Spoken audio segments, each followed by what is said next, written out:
that he's frustrated and furious, and there was, yeah. So you got that he was like struggling with that decision. How many people felt a sense of uplift when Payakan leaped up and smashed the ship? Okay, we're like in that moment. Okay. Now, here's a critical question. Did that get old, or was it still good by the time he smashed the whaler's boat? Still good.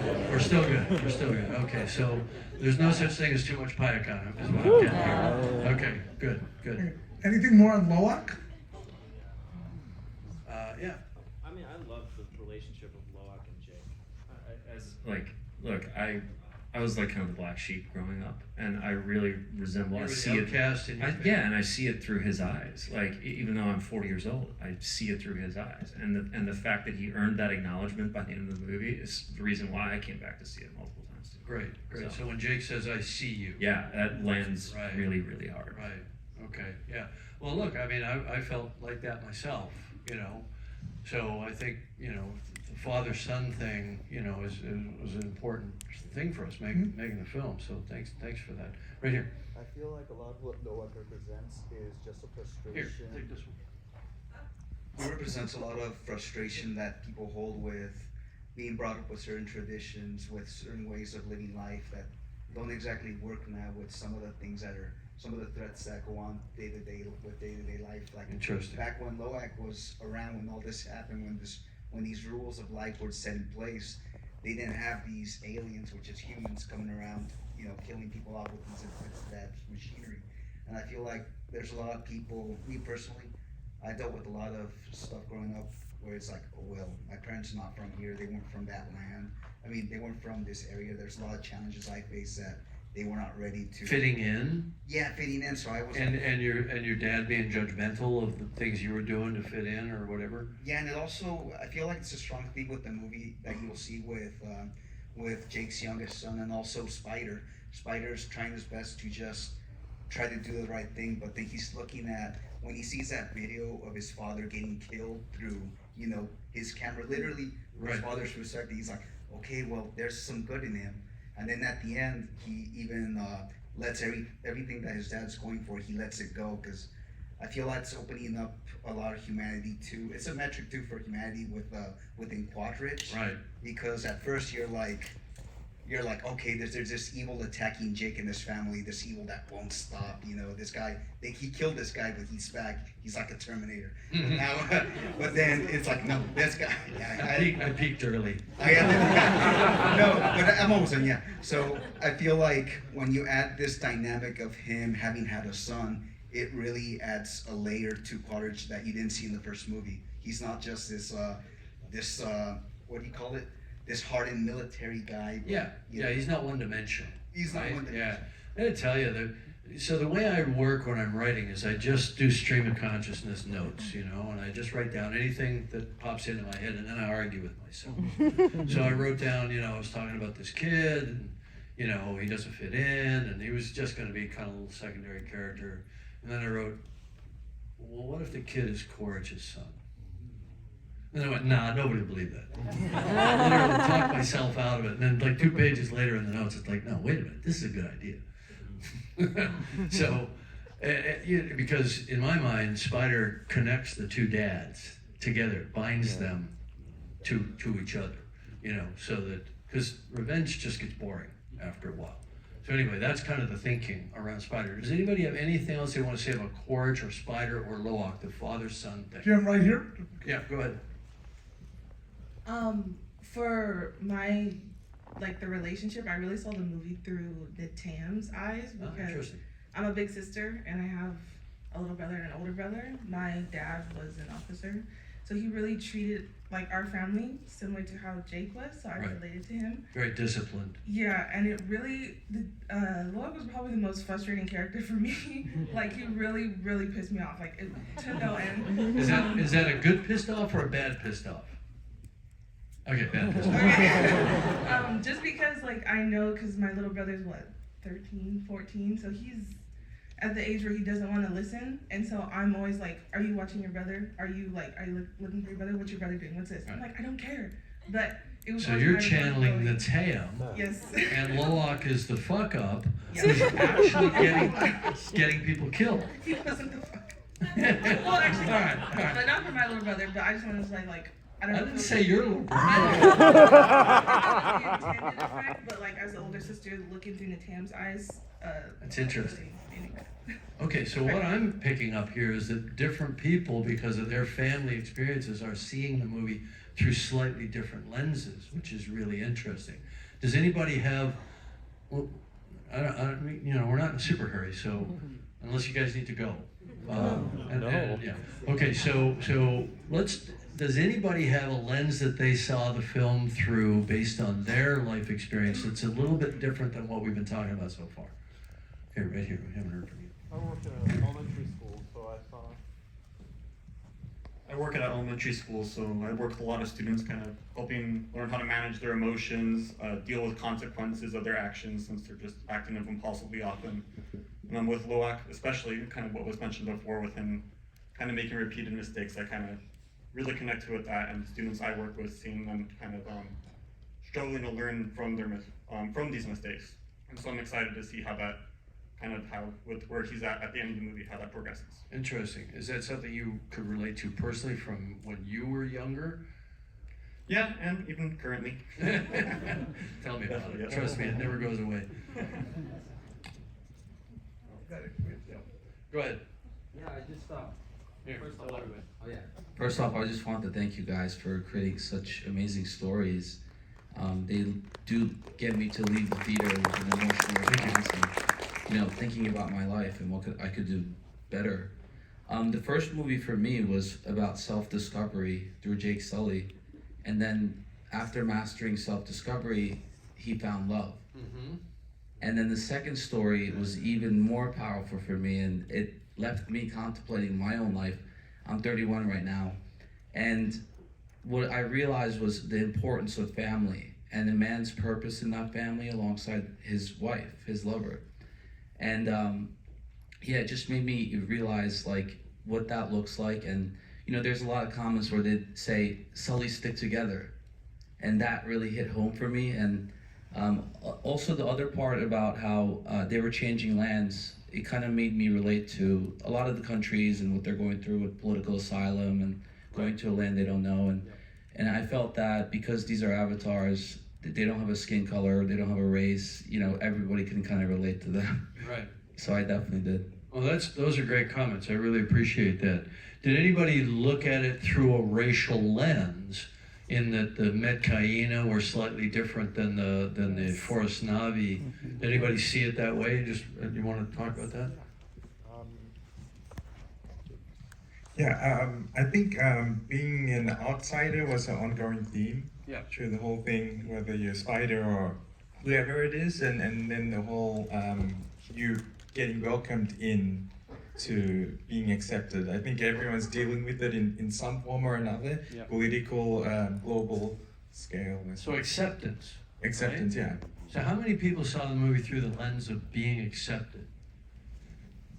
It's a lot.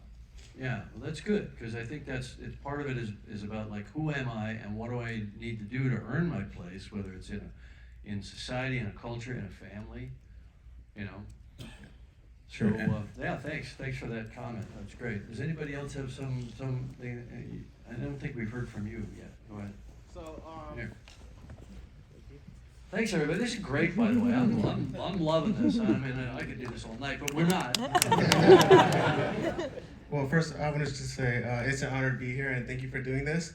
I actually seen like this theme of like having a change in the heart. So I was just wondering, like, since that mind transfer theme of Qualtrics, it's not totally 100%, because you see like a internal struggle within himself. Maybe he'll find like a common bond with Jake Sully and end up, I don't know, joining forces against another threat. Fan theory. Let's keep track of this, folks. Let's keep track of it. We're going to regroup. I want everybody back, by the way. 2 years, okay? This gentleman right here. So I'm very interested in anthropology. So when the movie starts, when you talk about the beads, and later on we have this The shot where song. Natiri picks up the bow that is now broken. Right. That's really interesting to me. Also, the whole point, if I can maybe go back to the spider detail a little bit. What I like about Spider is what he can't do. So he can't connect to Iowa. Exactly. Everybody else can. He's the ultimate outsider, right? And when he saved not his real father, but his surrogate type father, it's almost like his last possible link to actually connect to the world of Pandora. And going back to the scene that's the most emotional for me, it's when we can see what actually Iowa can do for Jake to see his kid again. Mm-hmm. Because in the first one, when he connects to Iowa, he only hears voices. Right. So I think that's kind of the approach that I'm kind of seeing it, and the reason why I came to see the movie again, because it's those like little touches that I kind of go like are really fascinating about the movie that are kind of want to see that grow, especially even the motif of the eclipse. Yeah. Because the eclipse is a very important motif that we see happen 3 times throughout the film, and it's only when we see the sun come out the other side when we see Quaritch ask Spider to come join with him. Yeah, interesting. So I think like those details, growing them, would be great. And also one thing. I'm glad you picked up on these motifs because these are things that we're continuing with. No spoilers, but Also one thing. the fabric of the upcoming films will feel like a natural extension of this, and there'll be some swerves you don't see coming. So, which I think is a good balance. Okay, so I have a question. Just back on the maybe like missing elements from the movie. Sure. When at the end battle, when the Metcaina, Where'd they go? where'd they go? Where'd they go? Their kids are also stranded on the ship, and yet it just becomes a Jake story, kind of rescuing them. Right. And yet it felt like it would have been more emotional seeing all the parents bond together to. We had that. We to shot rescue. it, and we just decided it was a bit distracting to the core family. There are people that are bothered by it, and people that don't even notice it. So it's just one of those things. You never get a perfect score on a movie, and you're certainly never going to get a perfect score from 100% of people, right? So look, that's just a little window into the creative process. We had that where the other parents were there, and we account for them. And we just felt that we needed to narrow the spotlight. And maybe it was not such a great decision, but that's the decision we made in the moment. And It was emotionally resonant. It just felt like that we introduced these new parents, and then we don't get to see them actually. Yeah. But have just agency in to their show you life. how fragile this whole filmmaking thing is. So the scene at the end where Jake clasps Tonowari's hand and realizes he's now one of the sea people, that he has been accepted. Did that resonate for people? Put your hand up if that resonated for you. Okay, there was a cut, and probably more than half. There was a cut of the film that wasn't in. Because we just felt, it kind of went on a little long at the end, and we took it out, and then it just bumped for me every time I watched the film, and we stuck it back in. So it's that decision-making process, and then there was somebody over here that was talking about, cut scenes. I want to see the stuff. This is the dilemma, right? I mean, when you're creating a world, the world takes on its own life. Anyway, just letting you into the process a bit. All right. Okay. Okay, here we go. This is gonna hurt. This is gonna sting. I can tell. Do you mind stand for a second? I need to stand because I have bad knees. I'm only 26. But anyway, one of the things that I'm really concerned me was on the audio as well as the subtitles when it comes to the sign language of the new tribe when they introduce the sign language of their own. You're talking about the sign language. Yes, Right. I go to Pierce College and my major is American Sign Language. Oh, the ASL, yeah. So, Right. and this took a really hit to me when they were using sign language, but when you were programming the subtitles, they were only there for a brief second where it was like you couldn't see They were what. too quick. Subtitles too quick. Yes. Okay, well, we'll keep that in mind. I got an interesting story about underwater sign language. If you want to hear But it. also, and throughout the whole movie, I felt like you were having too much analysis over the music in a sense that the music wasn't portraying the whole scene between different areas. Okay, so let me try to clarify what you're saying, that the music was competing too much with the dialogue? No, in a sense, yes. Where it was more of the dialogue of the animals was over conversating over the music, and you barely could hear the music throughout. Oh, you wanted more music. You wanted more power in the music. Yes. Well, this is another one of those decision spaces that directors live in, that composers live in. When's the music too overpowering? When's it not enough? And I can guarantee you never get it right for everybody. You can only get it right for yourself. I want to tell you the underwater sign language story, okay? So I'm at it was a thing that was hosted by NASA. I was at an underwater habitat, and we stayed overnight in an underwater habitat, and we were swimming around doing some tasks, things like that, just sort of seeing what it'd be like to live underwater. All of a sudden, a bunch of people jump in the water, and it's a bunch of teenagers. And they clearly have literally just learned to dive like that morning. They had no idea what they were doing. They were knocking each other's masks off with their fins and crashing into each other and all that. They all came down the bottom. It turned out it was a tour, right, that NASA was hosting. It was like 15 kids. And they were a mess. They were from a deaf school. They dropped down to the bottom. They got comfortable and they started talking. They started talking. They were talking, and I'm looking at them going, son of a bitch, I've been a scuba diver. I've spent 2,000 hours underwater, and I can't do that. Because they were explaining what they were feeling to each other while they were right there on the dive, and I went, that's going in a movie. Speaking of dives, because I think we might be getting past your bedtime, we promised an answer to this young lady over here. Oh, what okay. did you eat when you were at the bottom of the ocean? All right, so I'm in a sub. The inside diameter of the sphere is 42 inches, right? And it's all full of gear and everything, and there's not even room for a cup holder. And I took one protein bar. And I promised myself that I would eat it on the way back up. Oh my God. And Jim, what position did you need to sit in Oh, it's super uncomfortable because it's a very tiny sphere. Because the bigger the sphere, the bigger the sub, and then you gotta. Anyway, it's a long story. It's an engineering story, but yeah, I had to think about that because there wasn't much room. So it's not like I took a bunch of chicken sandwiches or something. So this might be a good moment to thank everybody for coming. Thank everybody for being a fan of Avatar. And we thank you for being fans and coming out and seeing the movie in theaters.